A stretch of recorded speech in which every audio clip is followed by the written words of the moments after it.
How to write an application under section 54 of CRPC, that is to say an application for medical examination of arrested person। गिरफ्तार किए गए व्यक्ति का चिकित्सीय परीक्षण हेतु प्रार्थना पत्र। नमस्कार दोस्तों, मैं आपका दोस्त एडवोकेट अमित कबीर आपका एक बार फिर से हमारे यूट्यूब चैनल आर्टिकल 32 में वेलकम है। तो दोस्तों, आज हम फिर से पेश हैं आप सभी के सामने एक महत्वपूर्ण लीगल ड्राफ्टिंग के को लेकर। तो दोस्तों, आज हम जानेंगे कि किस तरीके से आप ये एप्लीकेशन यानी कि गिरफ्तार किए गए व्यक्ति की तरफ से या खुद गिरफ्तार किया गया व्यक्ति अपनी ओर से किस तरीके से ये एप्लीकेशन लिख सकता है अपने मेडिकल परीक्षण कराने हेतु। तो फ्रेंड्स, सीआरपीसी के सेक्शन 54 में ये प्रावधान करा गया है। तो फ्रेंड्स, हम जान लेते हैं शॉर्ट में कि सेक्शन 54 ऑफ सीआरपीसी क्या है। तो फ्रेंड्स, होता क्या है, जब किसी व्यक्ति को गिरफ्तार किया जाता है तो बहुत सी कंडीशंस हो सकती हैं कि उसका किसी से झगड़ा हुआ हो, दो पार्टी के बीच में झगड़ा हुआ हो तब उसको गिरफ्तार किया गया हो, या फिर उसको गिरफ्तार किया गया है तो पुलिस के द्वारा टॉर्चर किया गया हो, तो उसके शरीर से कुछ एविडेंस प्राप्त हो सकते हैं। यदि पुलिस के द्वारा उसे मारा पीटा गया है तो पता लग सकता है। यदि उसे झूठे मामले में फंसाया गया है, मारपीट उसके साथ की गई है और उल्टा उसे फंसाया गया है, तो उसका एविडेंस भी सामने आ सकता है। इसीलिए सेक्शन 54 ऑफ सीआरपीसी में ये लिखा है कि जब भी किसी व्यक्ति की गिरफ्तारी होगी तो उसका मेडिकल परीक्षण कराया जाएगा। ये मैंडेटरी प्रोविज़न है, ये आपको कराना ही होगा, जो पुलिस वाला है उसको कराना ही होगा। और वो यदि नहीं कराता है तो आप गिरफ्तार व्यक्ति की ओर से, यदि गिरफ्तार व्यक्ति को खुद पता है तो वो या अपने अधिवक्ता की मदद से आप ये एप्लीकेशन मूव कर सकते हैं। आप एसएचओ से बोलेंगे, एसएचओ नहीं मानेगा तो आप यहाँ पर एसएसपी के पास जा सकते हैं और 24 घंटे के भीतर आपको पता ही है मजिस्ट्रेट के सामने उस गिरफ्तार किए गए व्यक्ति को पेश कराया जाता है। तो मजिस्ट्रेट के सामने भी आप ये उठा सकते हैं कि इनका मेडिकल परीक्षण नहीं कराया गया, इनके जो शरीर से जो एविडेंस महत्वपूर्ण मिल सकते थे वो पुलिस के द्वारा नष्ट किए जाने की कोशिश की जा रही है। तो ये आप एप्लीकेशन में लिख सकते हैं और आप उसका मेडिकल परीक्षण करा के एविडेंस को डिसअपीयर होने से बचा सकते हैं। तो फ्रेंड्स, हम शुरू करते हैं। तो फ्रेंड्स, आपको मोबाइल स्क्रीन पर लीगल ड्राफ्टिंग का फॉर्मेट दिखाई दे रहा है।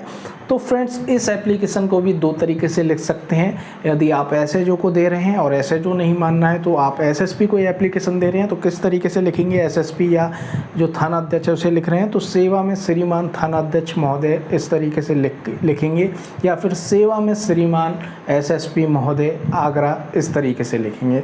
और आप यहाँ पर विषय डाल देंगे प्रार्थना पत्र अंतर्गत धारा 54 ऑफ सीआरपीसी, ये आप डाल देंगे।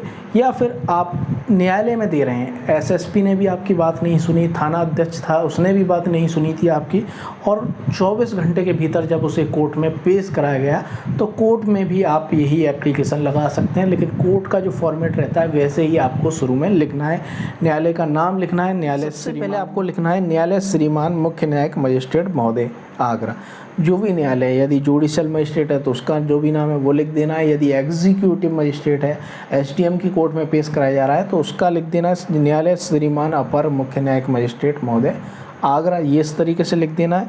तो जो भी कोर्ट है उसका नाम लिख देना है, अपराध संख्या लिख देनी है और केस का नाम लिख देना है। जैसे कि हमने यहाँ पर लिखा है सरकार बनाम XYZ, क्योंकि हमने स्टेट केस का एग्जाम्पल लिया है। तो अब हमें यहाँ धाराएँ लिख देनी है, जैसे हमने यहाँ पर धारा लिखी है 325, 504, 506 आईपीसी। थाना हमने लिखा है अछनेरा, जिला आगरा, जो भी थाना है वो लिख देना है और जिला जो भी है वो लिख देना है। अब आना है जो मुख्य बिंदु है, सब्जेक्ट, विषय। विषय आपको क्या डालना है, विषय आपको दिखाई दे रहा होगा, यही डालना है प्रार्थना पत्र अंतर्गत धारा 54 भारतीय दंड प्रक्रिया संहिता। ऑब्लिक करके आप लिख सकते हैं कि गिरफ्तार किए गए व्यक्ति की मेडिकल परीक्षण कराए जाने हेतु प्रार्थना पत्र। अब आपको लिख देना है श्रीमान जी प्रार्थी निम्नलिखित निवेदन करता है। अब आपको अपनी प्रेयर शुरू कर देनी है, फैक्ट्स बताने हैं। तो फैक्ट्स क्या है, यहाँ पर आपको पहले पॉइंट में लिखना है यह है कि, यहाँ पर यह छूट गया वो आप ऐड कर लीजिए, यह है कि प्रार्थी दिनांक 26/4/2023 को सुबह 7 बजे रोज़ की तरह घर में बैठकर अखबार पढ़ रहा था। तभी पड़ोस में रहने वाले पवन व करण गाली गलौज करते हुए प्रार्थी के घर में घुस आए और बोले, साले तू बहुत नेतागिरी करता है, आज तेरी नेतागिरी निकालेंगे, और प्रार्थी के साथ मारपीट शुरू कर दी। प्रार्थी की पत्नी ने अपने पति को बचाने की बहुत कोशिश की, लेकिन जो उक्त लोग थे ये लोग नहीं माने और इन्होंने मारपीट जारी रखी। और इसके उपरांत इन्होंने क्या किया, ये खुद थाने गए। इसके उपरांत उक्त लोग थाने जाकर अपने आप को बचाने के लिए पुलिस से सांठ गांठ कर प्रार्थी के विरुद्ध एक झूठा मनगढ़ंत प्रार्थना पत्र दे आए। तो फ्रेंड्स, मैं समझा देता हूँ इस पॉइंट को। पहले पॉइंट में आपको समझने में दिक्कत आई हो तो मैं समझा देता हूँ कि यहाँ पर एक व्यक्ति अपने घर में बैठा हुआ था, पड़ोस के जो 2 लोग थे वो आए, उसके साथ मारपीट शुरू कर दी। उसकी पत्नी ने बचाने की कोशिश की लेकिन वो नहीं माने, उन्होंने मारपीट जारी रखी। और मारपीट करने के बाद उन्होंने क्या किया, वो खुद थाने गए। दोनों जो करण और पवन थे वो दोनों थाने गए और जिस व्यक्ति के साथ मारपीट की उसी के विरुद्ध झूठा मुकदमा दर्ज करा दिया। तो यहाँ पर पुलिस से साठ कट करके उसी व्यक्ति के साथ जिसके साथ मारपीट की उसी के विरुद्ध मुकदमा दर्ज करा दिया। तो ये यहाँ पर फैक्ट्स था पहले पॉइंट में। दूसरे पॉइंट में क्या था, यह कि पुलिस ने झूठे मनगढ़ंत प्रार्थना पत्र पर कार्रवाई करते हुए प्रार्थी को रात भर थाने में बंद रखा।